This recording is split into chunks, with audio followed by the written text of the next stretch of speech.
Well, thank you, Monica, and good morning, everyone. It's a pleasure to be here, and I'd just like to acknowledge Gary Banks and ANZSOG for the opportunity to speak this morning. Thank you for having us. This morning, what I'd like to do is to give you a brief overview of some work that we've been doing at Deloitte Access Economics that we call our Building the Lucky Country series. This is number 5, and it focuses on the purpose of place reconsidered. All of the elements in this particular series are aimed at driving Australia's productivity, ideas for trying to improve our living standards, but with a particular spin. The subtitle for the series is Business Imperatives for a Prosperous Australia. And you might immediately say, well, why is this work being presented to a conference on government? Let me keep you in suspenders, as they say, on that particular subject, because you'll see that there is a particular message here, not a message which is necessarily new to government. Government often gets the purpose of place. Governments are bolted to place. Business is not. But what we've tried to do here is to present to business a logic for why it should engage much more willingly in the type of collaborative process that Peter's just spoken about for its own benefit, let alone for the benefit of the wider community. So that's the theme here. It's about business imperatives for a prosperous Australia, but there's a message here for government. You may have seen this work.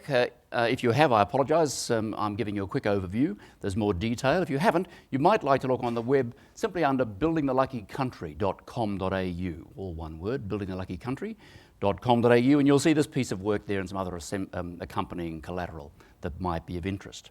So the purpose of place reconsidered. Here, of course, we're thinking about all the different ways in which Australia might address its productivity problem. And each of the elements in the series has come across this in different sorts of ways, talking about where our next work is going to come from, the impact of digital disruption and so forth. This time we thought we'd talk about place, because place matters for prosperity. It's always mattered for prosperity. Whereabouts you happen to locate, what your natural river supplies are like, water supplies, land quality, access to trade routes, all that sort of thing, that isn't particularly new. But what we wanted to point out here is that in a knowledge economy, place takes on a different role. Ironically, almost, a lot of people seem to think that once we'd reached the knowledge economy, place would no longer matter. And you could contribute to the world as easily as if you were on some island in the Pacific, as if you were in downtown Manhattan. Now, that might sound like a nice idea, it's not a very appealing concept, but the evidence has proven it to be completely wrong. As we have gotten deeper and deeper into the digital age, agglomerations of people have become more and more important. In fact, being close to one another, not necessarily as the economist helpfully draws the distinction between propinquity and proximity, so not necessarily propinquous, that is to say, not necessarily right next door. So proximity can be approximated, of course, with technology. Technology can give us proximity without propinquity. But whichever way you look at it, whether you're actually physically there, or whether you're effectively or virtually there, what matters is that we are together, that we're able to cooperate and collaborate. That type of thing has become much more important in the digital age than it ever has been before. Again, not wholly new, when we ceased to be nomadic and started to agglomerate in smaller communities and then ultimately in towns. At each stage, that process raised our living standards. But it did so primarily at those stages, in the agricultural revolution and then in the industrial revolution, primarily through the action of the economies of scale. So as Alfred Marshall pointed out in the late 19th century, what mattered is that our markets deepened. We enjoyed economies of scale in the distribution of basic services, including food and water. And obviously we're able to protect ourselves, defend ourselves from external aggression more easily when we were gathered together in one place. So we're certainly not saying that suddenly places become important in the digital age.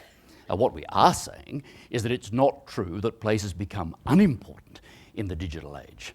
But the role of place has changed. What the digital revolution is doing is in many ways undermining economies of scale as drivers of increasing returns in production, and replacing those economies of scale with what Alfred Marshall called economies of agglomeration. So you see, it's always mattered at some level to drive increasing returns in production, which will ultimately drive growth in living standards, that we have some mechanism which lowers costs. It used to be scale. Peter's just given us some examples of how scale has become much less important in the digital age. So we now got, instead of centralised energy generation, we're moving towards an era of decentralised or distributed energy generation. Instead of centralised ledgers, we're seeing the emergence of decentralised or distributed ledgers, i.e. blockchain technology.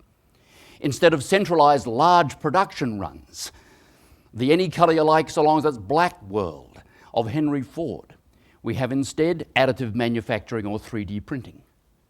So in short, the idea that scale would generate these increasing returns, whether originally simply by gathering together and then beginning to plant crops and having larger farms, and then in the industrial era, larger plant size, bigger factories, that has been replaced by economies, or is being replaced by economies of agglomeration. And the key there is not so much scale as creativity, ideas and design. That's what drives increasing returns in the knowledge economy. It's the capacity for us to innovate, and that innovative capacity is driven in turn by creativity and design. And have a guess what? We tend to be better at that when we gather together in groups, and more importantly, when those groups are more diverse. So the whole diversity and inclusion agenda certainly are nice to have as far as society is concerned, but looking at it purely and simply through an economist's lens, it is a vital input to our future living standards and productivity. The diversity and inclusion agenda guarantees this spark of creativity. It guarantees that we think about things in different ways. Peter just talked about the whole of government notion. Different people with different backgrounds and ideas to approach wicked problems. It's the same notion. But again, to repeat a theme that we've seen in Peter's presentation, there's a downside to this. And the downside is that the more we gather together, particularly the more different we are, the more we spur each other on to new ideas and greater creativity. That's true. But the more we also trip over each other and drive each other to distraction. Here is the fundamental puzzle. How can we live together in larger groups that are composed of more diverse human beings? How can we live together for our greater mutual prosperity without tearing each other to pieces? You recognise that as the classic governance problem. How do we reconcile individual preferences and tastes and desires with the collective good? That's the key. That's why we're talking to a conference about government, indeed about hyper-government, because of this problem, this economic dynamic that I'm describing is bringing into sharper focus the classic governance problem of reconciling individual and collective will, the individual good and the collective good. Once again, if you go back to the industrial economy, you see, well, we had this tension there too. As people moved in from the countryside and gathered in Blake's famous dark satanic mills, I mean, you know, life was pretty miserable at some level, but they still came. They came, of course, because their material living standards rose. Slowly at first, and then faster. Yes, they were dangerous places. Yes, they were dirty. Yes, they were crowded. Yes, they were disease-ridden. But over time, they raised living standards. Certainly the prospect was much greater, as people themselves judged, than remaining in the countryside, and so they came. So in the industrial era, economic productivity grew notwithstanding the disamenity of these places. The disamenity was a negative externality or side effect, which was eventually addressed as our living standards grew. So, in the industrial era, congestion and disamenity didn't stop the growth of our living standards, didn't interrupt the raising of scale and returns through the impact of, the use of economies of scale in the 19th century. In the knowledge economy, the logic is the other way around. In the knowledge economy, we rely on economies of agglomeration. They too require us to gather together in place, and they too can create disamenity, congestion, to say the very least. But the difference this time is that those two things have to travel together. We have to solve the disamenity problem as we solve the aggregation problem, because without the amenity, the aggregation won't happen. The difference this time is that people have other choices. They can go elsewhere. And so amenity and productivity must travel together. Just a neat way of saying that is that cities have to be livable places. Places have to be livable. In the 19th century, it was basically about raising your material living standards, and you put up with the disamenity. That can't happen in the 21st century. Without the amenity, the people don't come. And if they don't come, you don't get the economies of agglomeration. And if that doesn't happen, you go the way of Detroit. You languish rather than flourish. So the difference you see we're trying to point out here is that these are now two sides of the same coin. Well, this isn't something which necessarily applies just to the large cities. This is an economics of place more broadly. So it isn't a message that everybody has to live in Sydney or Melbourne or Brisbane, and that these cities simply get larger and larger and larger. That's not necessarily the message at all. The message is that there are different types of places, and the notion of prosperity, of course, includes material living standards, but for the reasons I've just adumbrated, because amenity matters, people think about different combinations of material prosperity, narrowly defined, and amenity. So of course jobs matter and wages matter, but prosperity is broader than that. What we do in this paper is to divide Australia up into 5 different types of regions or places. And you might think that the logic I've described to you well obviously applies to the inner city. You put any map of GDP growth across Australia and you will see how the massive largest share of GDP is generated from the cities, and indeed from the inner parts of the cities. And incidentally, if you compare that map over time, you would see how that distribution of GDP growing capacity has gradually come from the country to the city over the last 150 or 200 years. And since the advent of the knowledge economy, say the last 30 years, the rate of change has increased dramatically. But that doesn't mean that these other places don't matter, or that the logic doesn't apply there. So we divided the country into these 5 regions: inner city, suburban, outer urban, regional cities, and rural and remote. And then began to think about prosperity, not in one narrow dimension, but in 10. 10 dimensions, where we have our inputs, human resources, natural resources, and physical capital. Nothing new there. And the outputs are the bottom line. Not just material standards of living or jobs and pay, but health and safety, natural amenities, local amenities, and then what we call boosters, the things that take those classic inputs and drive the outputs of prosperity: social capital, innovation and entrepreneurship, leadership and contribution. And we took those 10 dimensions and superimposed them on the 5 types of places we identified in Australia using ABS classifications. If you're interested in the technical detail, let me refer you to the paper. And drew what we call spider diagrams, or radar charts, I think is their more correct title, simply ranking the different regions or places in Australia against these 10 criteria. It won't be particularly clear to you on the screen, I know. Again, if you're interested in the detail, go to the paper on the web, but just look at the pictures. Look at the shapes. Notice that as we go through each of these regions, from inner city to suburban to outer urban to regional cities and finally rural and remote Australia, notice how each of these regions firstly differs in its distribution of elements of prosperity. Secondly, notice that there are strengths and weaknesses in each of these particular regions, and that those strengths and weaknesses generally differ. So of course it's true that the inner city is very strong in human resources and particularly weak in natural amenity.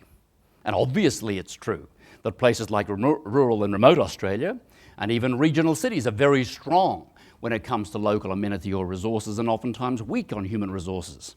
Stronger in the case of rural Australia in innovation and entrepreneurship, a lot of leadership skill in those places. Well, of course, these differences are the basis upon which each of these places can grow its prosperity. All we're pointing to here is classic Ricardian comparative advantage. You have your strengths, you have the opportunities because you differ from other places. This is the basis upon which you can begin to catalyse the economies of agglomeration.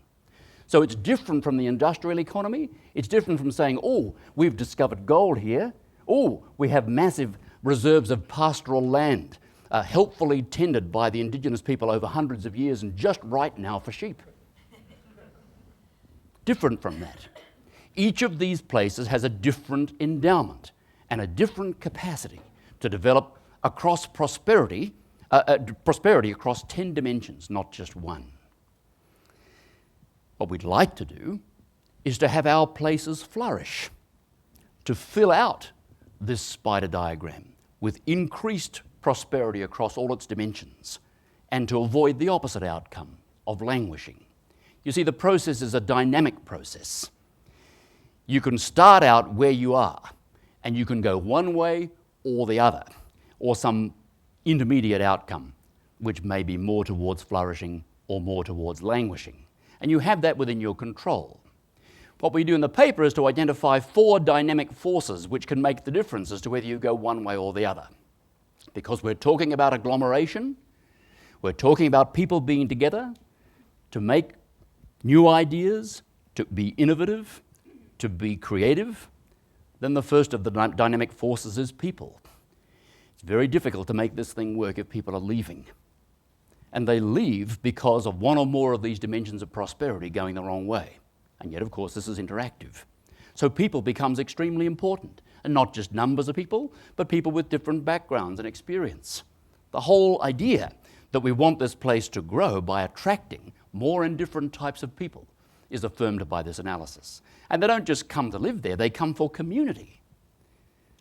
The community dimension gives them a reason for enjoying their presence that goes well beyond simply having an important and well-paid job. Not that that's unimportant, but community is a very important dimension of making places livable, of driving amenity. Technology, again to quote The Economist, can be a very helpful substitute for propinquity by nevertheless giving you proximity. So being connected is an essential part of this story. And finally, of course, governance. Governance matters because in the end you want to be able to have some influence on the environment in which you live, to make sure that this diversity, which you're enjoying from its creative dimension, isn't destroying your quality of life. Somehow or other we have to find ways of living together and expressing our individual preferences while nevertheless accepting the general will. Good governance with good participating mechanisms and a sense of contribution. Not that everything has to be exactly the way I want it, but that I have some capacity to influence that, even if I have to live with outcomes that aren't my first preference. New ways of governing, an important dynamic force. When it comes to taking action, that all sounds very well. Where do you make a start? Well, any of these groups can make a start with this process. And there are examples in the paper which show examples exactly of individuals, communities and governments catalysing this process. Because it is a virtuous circle, and you're trying to avoid a vicious circle, you can break in more or less wherever you are. As I say, it's not a message which is new to governments. Governments get place, governments are bolted to place. They understand this dynamic. And whether it's moving a new hospital to Geelong to change the dynamic of that place in the wake of the decline of the motor vehicle industry, or building a dam or a hospital or a freeway, whether it's communities taking their own future into their hands, as many small communities have done, for example, in Victoria. One comes to mind as the community of Clunes, an old gold mining town, which has put itself on the map through a book festival of all things, a totally community-based initiative, which has created a virtuous dynamic for a small town that was dying and is now thriving. Individuals even, one thinks of David Walsh classically in Tasmania. It's a remarkable thing what Mr. Walsh has done. Yes, a very wealthy man, but if he hadn't done what he'd done with that wealth, it's the case that the Tasmanian tourist industry is substantially influenced by what's happened with Mona, as indeed have various receipts by the Tasmanian government, and in fact our calculations would indicate if the Mona didn't exist, the Commonwealth would be a net loser from that, because of course the benefit to the Tasmanians through the income transfer mechanism would have to increase. It's that important to the community of Tasmania, let alone its artistic value, and yet it's the vision of one man, admittedly with others, of course, with whom he's collaborated. The one I haven't spoken about yet is business. And this is the bottom line for our paper. You see, businesses we talk to often say things like, yeah, we understand all this, nothing particularly new here, right? if the government builds a freeway, if the government puts a university, if the government fixes up the port, if the government, then we'll stay. And if they don't, we'll go. And the message of this paper, ladies and gentlemen, is not so fast. Right? Not so fast. You are always whinging at us about low rates of return. And where are the next increasing returns going to come from? And are we staring down the barrel of decades of zero yields and zero interest rates? Wah, wah, wah, wah. If there's anything in this analysis at all, it's that the increasing returns over the next 2, 3, 4 decades, you tell me, will be sourced in economies of agglomeration, not scale, agglomeration. And those agglomeration economies will arise if you can catalyse these virtuous circles of prosperity in place. And the last bit is this: you don't have to wait for the government to do anything. And neither do you have to turn around and say this is all part of your CSR agenda. Not that CSR is a bad thing, on the contrary. But you could be narrowly focused on the welfare of your own shareholders and the growth of your own profits and think no further than the end of your nose. You could do that. And it would still lead you to this same conclusion. You pick up the phone. You ring the government. You catalyse a community movement. You talk to individual influential institutions and individuals. You start this process. Any of them can. So the message for government, and particularly as I've spoken around the country to departments of regional development in the state governments, who are particularly keen on this, and at one level I'm saying to them, but this is your day job. You must, of course they get this. But what it's done is to give them a whole new conversation with business, a whole new conversation. And I find the same thing talking to business. Not to appeal to their sense of community and good citizenship, not that those are bad things to do, but to say even if you think about this as purely and narrowly self-focused, rational business profit-maximising policy, then you'll come out on the same place. It's through this collaboration, Peter mentioned the same point, it's through this collaboration, not just within government, but including communities, individuals, and importantly businesses, that we can begin to catalyse this process, capture the economies of agglomeration, and drive productivity and living standards into the future. Thank you very much.